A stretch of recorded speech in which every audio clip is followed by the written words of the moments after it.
How to delete all liked songs on Spotify. Hey everyone, welcome back to the channel. In this video I'll guide you on how you can delete all liked songs on Spotify, so make sure to watch the video till the end.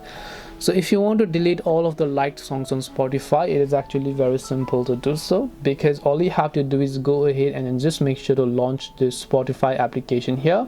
And then let's say that you have happened to like a certain song and then you want to remove all these liked songs. Well, to do so, tap the Your Library option from the bottom right, then just go to liked songs over here. When you go to liked songs, you'll be able to see a list of songs that you have liked. Now if you want to unlike them and remove them, you just have to tap the heart icon to remove them from liked songs.